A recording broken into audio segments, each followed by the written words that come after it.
I am going to talk a lot about the overlap between traditional narrative forms and how they're expressed through video games, but also the sorts of unique stories and unique opportunities that the medium affords us. This is going to be a far more conventional type of talk. The first thing I want to do, though, given the kind of the recent spate of our games art stuff that's kicking around, is kind of frame that conversation, because it frames a lot of what I'm going to discuss.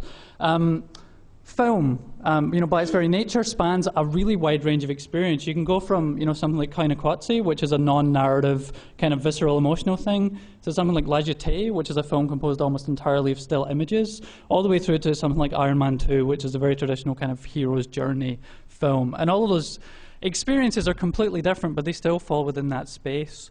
Novels are the same. You can go from, a story told in epic poetry, like Sharp Teeth by Toby Barrow, through something like House of Leaves, which is some kind of weird metatextual, comment on the process of reading and writing itself, all the way to, Dan Brown.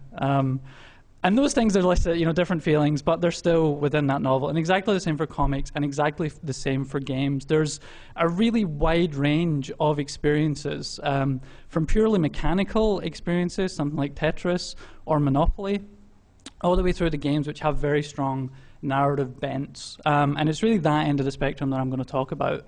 But I'm going to frame it in a way that shows how mechanics and the mechanical experiences inform that. Games are all about playing, right? Fundamentally, that's what they are. But you need to think about what play is. And on one level, play is about exploring a space and figuring out its rules. Okay, that's what you do when you play a game. That's what you do when you're a kid and you're pretending to be a fireman or a race car driver or whatever you want. Or when you're sticking keys into an electrical socket, you're trying to figure out what will happen. And one of the ways that you can think about narrative, and one of the ways you can think about story, is as a space that you explore. And the form that you explore that space is kind of a guided navigation. So obviously in a novel, you have the space of the story, and the author is guiding you through that experience. You want to find out what happens next, so you keep going. You want to dig into the subtext that's been planted there. You want to empathize with the characters, but you're experiencing it through the filter of that author, I think. But that process of reading is the same as what you're doing when you play. Because the 4 steps you go through when you're playing is you hypothesize about the world, you probe the world, you integrate or reject that knowledge. And that's what you're doing when you read. Basically, you're saying what happens next. You're kind of exploring the space of the story in your head. And you're kind of in free fall a lot of the time.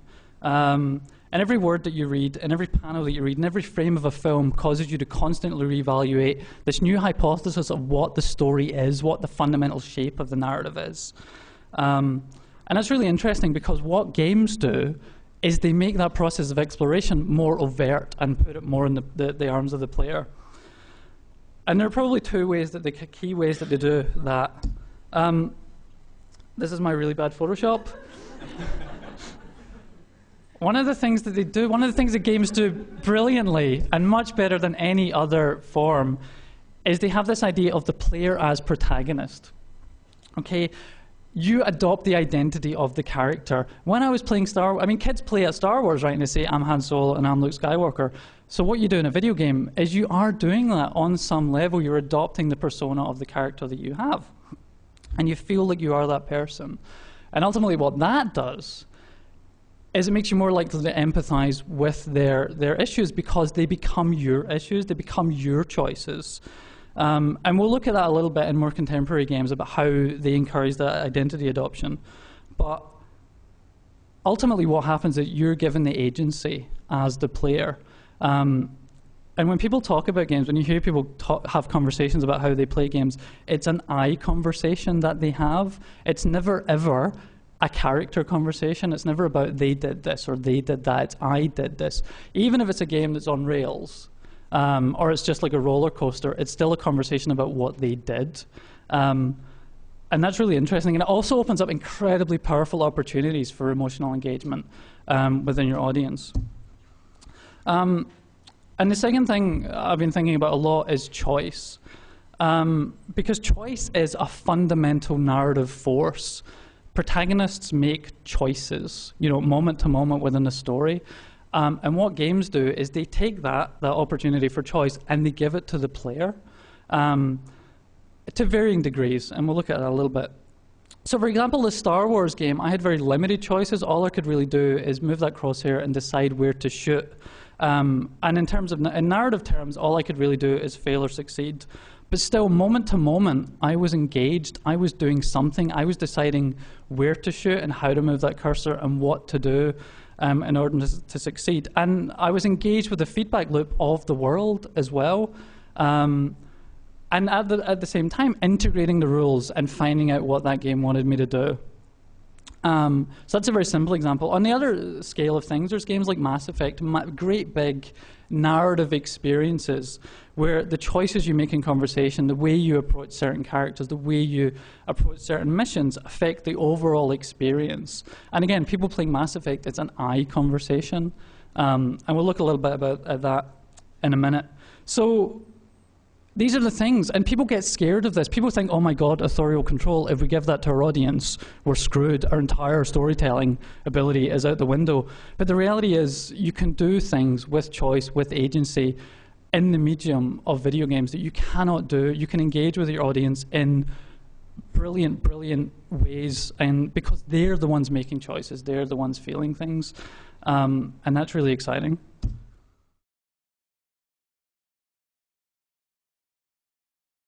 I'm Chris. I run IFBook in the UK, and I'm over here because we're setting up an IFBook in Australia, or Kate Eltham, who I think is here, is doing it. And I've lived a life in books, but I started life as a bookseller. I've always written, and that's just the first time I've mentioned that in giving lots of spiels while I've been over here. I've talked about books and running the Poetry Society and working with Book Trust and promoting books, but I've also always written.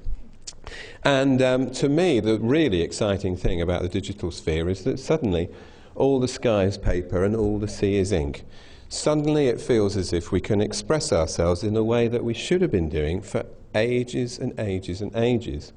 This is IFBook, the thing I run, founded by Bob Stein in the States, and really starts with this simple idea that our culture has moved from printed page to networked screen, which sort of seems blindingly obvious, but it's somehow taken us a while to click on it.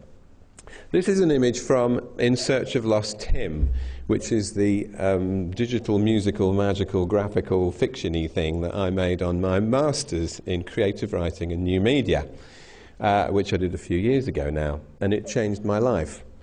As it says here, you know, I've sort of been booky all my life. But booky since the 60s, it's weird, isn't it? You know, we've always been listening to the radio, watching TV, obsessed with music, and since then lots of computery things. And yet I think still until recently we've had this idea that real knowledge and real stuff is in books. Well, it's not anymore. And to discover that you could compose something in this new media was just thrilling. I think I'm going to sort of stick with that slide. In Search of Lost Tim is really about, it starts with a boy in the 60s he's made with a cardboard box and a few cotton reels, he's made a futurizer. And with this futurizer, he's speaking to his future self, who lives in that thrilling place called the 21st century. And his future self is called Lord Tim, and he zooms about, he can fly, and of course he's got space boots and all those things that we thought we'd have in the future and never quite happened. He flies about, he has of course a glamorous assistant, I'm afraid to say. But he's lost Lord Tim, he doesn't know where Lord Tim is, and instead somehow his messages are getting through to this blogger in the 20-somethings, who's just this woman who's going through difficult times and suddenly finds this voice kind of popping up on her computer screen. So to make this thing, I just had a wonderful time. I was trying to go back to being 12 and cutting and sticking and playing about. And I made something which involved cartoons, which I used to do. It involved this glove puppet. I was sitting, and my kids who are in their 20s were absolutely horrified to come back from university and find me with a glove puppet on the sofa. And me up in my room, writing songs on a ukulele, filming the glove puppet through that little microphone in there, and generally just having a fantastic time. It seemed as if this is how we should have been composing for an awfully long time. Weirdly enough, and I mean this is part of the serious spiel I make, there has been this kind of horror about the end of the book and the fear amongst the literary community of all these new possibilities. And I suppose all I've been saying is get stuck in. Using the example of William Blake, we did a project called Songs of Imagination and Digitisation, which really began with William Blake and thought, here is a guy who wouldn't have been sitting around going, well, I'm not sure about this is really a book at all. He sang his poems, he saw them in trees, they were visions to start with, he painted them, he sold them, he made them and sold them. He would have loved blogging, he'd have been in there like a shot. So we got some very interesting writers and makers to just experiment with how you could illuminate a text on stage. And I'll kind of end up with a little quote of his. Just to talk a bit more about a few of the narrative things that we've been doing at IFBook. And sticking with, boys of 12 really, children of 12. Interestingly, of course, the funding is for projects with boys of 12 who don't like books. And maybe new media is a way of kind of conning them into liking books, because if you put it on the screen, you can suddenly say, ha, you've been reading Shakespeare, and they won't have known. But it's more complicated than that, isn't it? Things are changing. We did a big project called the Hot Book, done with the work of Tony Lebusque, who is actually a Melbourne-born artist, digital artist, and fantastic person. And the Hot Book is based on the premise that after the Great Wipe, when someone at Google has unplugged our culture, there's a curator of a museum of the history of the book in 1,000 years' time, who's found a few bits of old digital lich and a flat-pack time machine. Time travel again crops up. And so the school that this project happens in is approached from the future by the curator, who speaks a weird kind of mangled up mixture of Old English and hypertext and text speak, and really sends back these things for them to comment on. And actually it's interesting. So the bits that they get sent are sort of digitised versions of everything from a kind of Chaucer rap, contemporary poetry, and newly commissioned things by people like Cory Doctorow, science fiction cult writer, who've been commissioned to write things that might be written in the future, published over the next 1,000 years. Naomi Alderman wrote us a lovely story about discovering that trees could tell stories and what that does to our culture. Jacob Polly is a serious one. I'd love to be able to show these things, but of course we haven't got web access quite. Such is life. But he wrote a poem, a conventional enough poem about the reader. We began to sort of mess about with it and make it flash and do things like that. And then he saw that and he quite liked it, but then he got really interested and he sent us a draft, every draft of the poem. And Tony, and it took her ages, made a sort of flash animation where as you read the poem, each line kind of melts through all its different drafts and then finally settles in its final form. So as you read it, this rather beautiful kind of autumn thing happens. And I keep going back to it as an example of something that's intensely literary. I mean, amazing to see the composition act shown in that way, but also very beautiful, and you couldn't do it any other way. Footnotes would just not get this thing across.